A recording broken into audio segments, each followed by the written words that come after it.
అంటే కొడైకెనాల్ అక్కన, ఆరు అక్కన, నా సొంత అక్కన, మీరు కూడా నాకే కదా. మీ గురించా? ఆరు అక్క. సరే చెప్పండి. అంటే ఈ ఇంటి కోడలు వాళ్ళ పేరెంట్స్ గురించి తెలుసుకుంటున్నారు కదా ఆయన. తెలుసుకున్నారా? లేదంటక్క. అవునా? నాకైతే ఆయన ఏదో తెలుసుకుని ఎవరికి ఏం చెప్పట్లేదనిపిస్తుంది కదక్క. నాకు కూడా అదే డౌట్. ఆయన అనాథాశ్రమంకి వెళ్ళొచ్చినప్పటి నుంచి చాలా కొత్తగా ప్రవర్తిస్తున్నారు. మనిషి మాట అన్ని మారాయనిపిస్తుంది. ఎవరికి ఏమీ చెప్పకుండా ఎందుకు మౌనంగా ఉన్నారో తెలియడం లేదు. ఆయన మౌనం వెనక కారణం ఉందనిపిస్తుంది మిస్సమ్మ. పాపం ఆ పిల్లలు పెద్దవాళ్ళు ఎంతగా వాళ్ళ కోసం ఎదురు చూస్తున్నారో. ఆయన కారణం ఏదైనా ఇలా నిజం తెలిసి చెప్పకపోవడం చాలా దారుణం మిస్సమ్మ. ఆయన మనసులో ఉన్న నిజం నువ్వు మాత్రమే కనిపెట్టగలవు. అందుకే కనిపెట్టు. అవునక్క, కనిపెట్టగలను. కనిపెట్టి తీరుతాను. మనం అనుకున్నదే నిజమైతే ఖచ్చితంగా కనుక్కుంటా. ఎవడ్రా నువ్వు పాగల్? ఏంటి మనోహరే, చావాలని అంత ఆశగా ఉందా? బతుకు మీద విరక్తి వచ్చిందా? నాకే ఎదురొస్తున్నావు. ఏం కావాలి నీకు? చెప్పు, నీకేం కావాలి? ఎందుకు నన్ను ఇలా హింసిస్తున్నావు? మన పెళ్లిలో ప్రేమ లేదు, నాకు నీతో బ్రతకాలని లేదు, ఆ ఇంట్లో నాకు సంతోషమే లేదు. అయినా ఎందుకు నేనే కావాలంటున్నావు? నా కళ్ళ ముందు తిరుగుతూ నా జీవితంలో కల్లోలం సృష్టించాలని చూస్తున్నావు. దుర్గా, తనతో నేను కోల్పోయిన జీవితం కావాలి, తనతో గడపలేని క్షణాలు కావాలి. చెప్పు, తిరిగి తెచ్చివ్వగలవా? నువ్వు చేసిన తప్పులకి నేను పాత రణ్వీర్ అయ్యుంటే ఈ పాటికే నువ్వు చచ్చే చాలా రోజులయ్యేది. కానీ ఇప్పుడు నిన్ను చంపడం కన్నా, నా కోపం తీర్చుకోవడం కన్నా నాకు నా కూతురే ముఖ్యం. అందుకే నీ ప్రాణం బదులుగా నా కూతురిని అడుగుతున్నాను. నా కూతురిని నాకు అప్పచెప్పు మనోహరి. నా కూతురిని నీ కళ్ళకి కనిపించినంత దూరం, నీ మాట వినిపించినంత దూరం, నీ నీడు కూడా నా బిడ్డ మీద పడనంత దూరం వెళ్ళిపోతాం. Please Manohari, please. ఆ బిడ్డ ఎక్కడైనా ఉంటే నాకు కూడా మంచిదే, కానీ ఏం చెయ్యాలి? అది ఎక్కడుందో తెలియదు. దాని గురించి చెప్పేదాకా నువ్వు నన్ను వదలవు. నేను అమర్ని పెళ్లి చేసుకునే వరకు పెళ్లి కూతురు నా దగ్గర ఉందని నమ్మించాలి. అప్పుడే నేను బ్రతకగలను. ఏంటి రణ్వీర్, నీ గురించి నాకు తెలిసి కూడా నీ కూతుర్ని నీకు ఎలా అప్పగిస్తానని అనుకున్నావు? నేను నీ కూతుర్ని నీకు అప్పచెప్పిన మరుక్షణం ఆ దేవుడు దిగొచ్చి చెప్పినా నన్ను నువ్వు ప్రాణాలతో వదలవని నాకు బాగా తెలుసు. ఇన్నిసార్లు దుర్గ గురించి మాట్లాడావు కదా, ఒక్కసారైనా నా కూతురని నీకు అనాలని అనిపించలేదా? అనిపించలేదు, అనిపించదు కూడా. ఎందుకంటే మన పెళ్లే ఒక తప్పు. ఇక అందులో ఒప్పుల్ని ఎలా వెతకగలను? ఆ బంధం నుంచి నేను కోరుకున్న జీవితం వచ్చింది, కానీ నా మనసు సంతోషంగా లేదు. ఆ సంతోషం ఎక్కడ దొరుకుతుందో నాకు తెలిసింది, అందుకే వెతుక్కుంటూ వచ్చేసాను. అవునులే, తిన్నింటి వాసన లెక్క పెట్టే నీకు బంధాల విలువలు, బాంధవ్యాల విలువలు నీకెలా తెలుస్తాయి? నీకేం అర్థమవుతాయి? ఏంటి అలా చూస్తున్నావు? నువ్వు నీ ఫ్రెండ్ ని చంపి నా ఆయుష్ను తుంచి మరి తన జీవితాన్నే కావాలనుకున్నావని నాకు తెలియదనుకున్నావా? నీకెలా తెలుసు? నిన్ను ఒంటరిగా వదిలేనంటే వదిలేశానని కాదు మనోహరి, నువ్వు వేసే ప్రతి అడుగు నా కనుసైగుల్లోనే ఉంటుంది. అయినా నీ పిచ్చి కాకపోతే అమర్ భార్య చనిపోతే అతని జీవితంలోకి నిన్ను ఆహ్వానిస్తాడని ఎలా అనుకున్నావు మనోహరి? తన ప్రేమను చూసిన నువ్వు ఆ ప్రేమ చావుతో ఆగిపోతుందని ఎలా అనుకున్నావు? ఆగిపోవాలి, ఆగేలా నేను చేస్తాను. అది నా ప్రేమ, పంతం, ప్రతీకారం రణ్వీర్. నాకు దానికి మధ్యలోకి ఎవ్వరొచ్చినా సరే నేను వదిలిపెట్టను. నేనొచ్చింది వాళ్ళ సమస్యను పరిష్కరించడానికో, సమస్యకి సమాధానం చూపించడానికో కాదు. నా కూతురు కోసం వచ్చా. నా కూతుర్ని నాకు అప్పచెప్పు చాలు. అప్పచెప్పలేను రణ్వీర్. అమర్ జీవితంలో నా స్థానం శాశ్వతమయ్యేదాకా నీ కూతురు గురించి నేను చెప్పలేను. తెప్పిస్తా మనోహరి, నీతోనే నా కూతురు ఆచూకి చెప్పించేలా చేస్తా. నా కూతుర్ని నా వెంట తీసుకుని వెళ్తా. జరిగేది ఇదే, చూస్తూ ఉండు. మీరు చెప్పిన దానికి ఇక్కడున్న దానికి మ్యాచ్ అవడం లేదు. కొంచెం క్లియర్ గా చెప్పండి. మిస్సమ్మా, మిస్సమ్మా. ఏంటే అమరేమైనా మిస్సమ్మా అని పిలిచాడా? వాడి గొంతు వినిపించింది, కానీ పిలిచింది మిస్సమ్మనో కాదో తెలియట్లేదండి. 1 సెకండ్. మిస్సమ్మా, బాగి, బాగి. చూసావా, ఒక్క పిలుపుకే ఇంత పులకరించిపోయిందంటే ఇక ప్రేమ పంచితే ఇంకెంత ఆనందిస్తుందో. అవునండి, అమరు మిస్సమ్మని ప్రేమతో స్వీకరించే రోజు కోసం కోటి కళ్ళతో ఎదురు చూస్తున్నానండి. మిస్సమ్మా, ఎంతసేపు? హలో హలో, వచ్చి కూడా పలకవేంటి? మీరు నా పేరు పలుకుతుంటే బాగుంది, అందుకే పలకలేకపోయా. అదేంటి, ఎప్పుడు నీ పేరుతోనే కదా పిలుస్తాను. ఎప్పుడు మిస్సమ్మ అనేవారు, ఇప్పుడు బాగి అన్నారు కదా. నేను బాగి అన్నానా? నేను మిస్సమ్మానే. బాగి, మీరు నా పేరుతో సెకండ్ టైం పిలిచారు.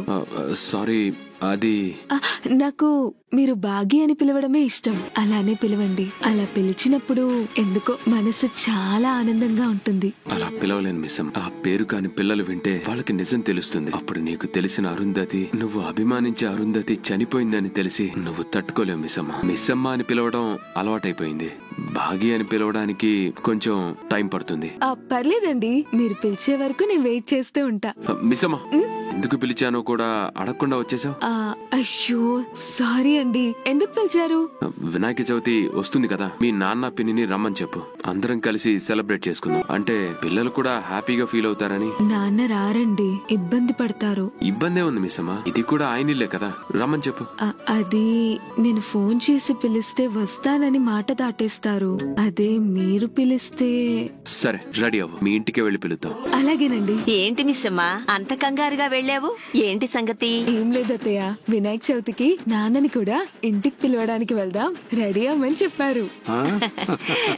సరేనమ్మా, మంచిది. చూసారండి, అమర్ ఇలా అన్నిటికీ అన్నయ్యని పిలవడం నాకు చాలా ఆనందంగా ఉందండి. అవునే, ముందైతే బావగారు ఆప్తమిత్రుడు, ఇప్పుడు పిల్లనిచ్చిన మామగారు కదా, పిలవకుండా ఎలా ఉంటాడు?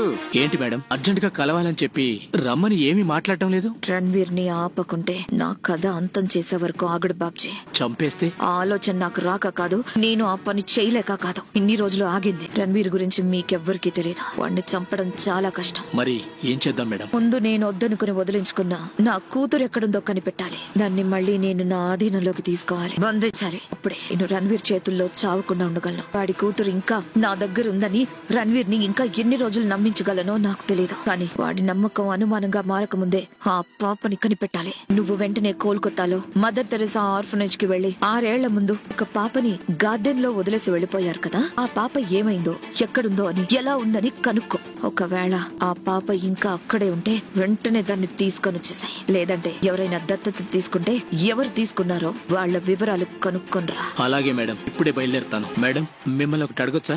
ఏంటి? మీరు ఒక అనాథే కదా, మీరు ఒక అనాథ శరణాలయంలోనే ఉన్నారు కదా, మీరు బ్రతికిన అదే బ్రతుకు మీ రక్తం పంచుకొని పుట్టిన కూతురికిస్తుంటే కొంచెం కూడా బాధ అనిపించట్లేదా మేడం? ఇన్నేళ్లలో ఆ పాప ఏమైందో, ఎలా ఉందో, అసలు ఉందో లేదో కనుక్కోవాలని ఒక్కసారి కూడా అనిపించలేదా మేడం? ఏ, నన్ను అనాథ శరణాలయంలో వదిలేసినప్పుడు నా తల్లిదండ్రి ఆలోచించారా? పశ్చాత్తాపం చెందారా? లేదా నేను ఎలా ఉన్నానో చూడ్డానికి వచ్చారా? బాబ్జీ, ఈ ప్రపంచంలో మంచి చెడు అనేది అబద్ధం. అవసరం ఒక్కటే నిజం. ఆ అవసరం మనదైతే మంచి, కవాడిదైతే చెడు, అంతే. మీ క్రూరత్వానికి, కసాయితనానికి ఏం చెప్పాలో, ఏం చెయ్యాలో నాకు తెలియట్లేదు మేడం. నాకు డబ్బు కావాలి, మీకు ఆ ఇంటి కోడలు హోదా కావాలి. చూద్దాం, మీరు నేను అన్యాయానికి అండగా నిలబడి ఎంత దూరం వెళ్ళగలము. ఎంత దూరం వెళ్ళగలమనే ఆలోచనే లేదు. అమర్ భార్య స్థానం దక్కే వరకు నేను ఆగే ప్రసక్తే లేదు. ఇప్పుడు ఏం సాధించినవని గంత సల్లగా కాలు మీద కాలేసుకుని పండినావు? నీ పోరు భరిస్తూ ఇంకా బతికే ఉన్నాను కదే, ఇంతకంటే ఏం సాధించాలి? గిట్లాగే ఇంట్లో కూర్చొని నా మీద జోకులేస్తూ ఉండు. మనం తొందరలోనే వీధిలో పడతాం, సరేనా? పొద్దు పొద్దునే నీ నస ఏంటే? ఏం కావాలి నీకు? పైసలు పైసలు కావాలి. మొన్ననేగా 3000 ఇచ్చాను, అయిపోయాక ఇస్తాను. ఇచ్చాడండి 100 కోట్లు. బోడి 3000 ఇచ్చి 30 దినాలు గడుపుకోమంటే ఎట్లా సర్దుకోమంటావు? ఇంట్లో బియ్యం ఉన్నాయి, సరుకులు నేనే తెస్తున్నాను, కూరగాయలు నేనే తెస్తున్నాను. ఇవి కాక నీకు నెలకు 3000 ఇస్తున్నాను, ఇంతకంటే ఏం కావాలి? చిచ్చి, నేను కోట్లు గురించి ఆలోచిస్తుంటే నువ్వు ఇట్లా సిల్లర్ గురించి మాట్లాడుతున్నావు చూడు. నీతో మాట్లాడడానికి కూడా నాకు చాలా కంపరంగా ఉంది. ఆ పని చేయవే, నాకు కొంచెం మనశ్శాంతిగానే ఉంటుంది. అయ్యో, ఇదంతా కాదయ్యా, నేను బిజినెస్ చేస్తా. పోయి కామరేంద్ర బాబుని డబ్బులు అడుగు. మనం గిట్లా బాగా సంపాదించినాక తిరిగి ఇచ్చేద్దాంలే. అయినా వాళ్ళ డబ్బులు మనకెందుకు? ఏంటి బిజినెస్ చేస్తావా? దానికోసం నేను అల్లుడు గారిని వెళ్ళి డబ్బులు అడగాల? దానికంటే నాకు కొంచెం విషం ఇచ్చి చంపేవే, దరిద్రం వదులుతుంది. డబ్బులు అడగాల, డబ్బులు అడగ. ఇదిగో బాగి బాబు గారు వస్తున్నారు, వాళ్ళ ముందు ఏదైనా ఎక్కువ తక్కువ మాట్లాడావంటే ఇంట్లో కూడా ఉండలేము, జాగ్రత్త.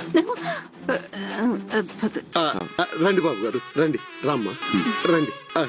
రండి బాబు, కూర్చోండి. కూర్చోండి బాబు. బాగున్నారా బాబు? నేను బాగున్నానండి, మీరెలా ఉన్నారు? మీ ఆరోగ్యం ఎలా ఉంది? బాగుంది బాబు. నువ్వెలా ఉన్నావు తల్లి? బాగున్నాను నాన్న. బాబు గారు, ఇల్లు చిన్నది, సౌకర్యాలు కూడా తక్కువ.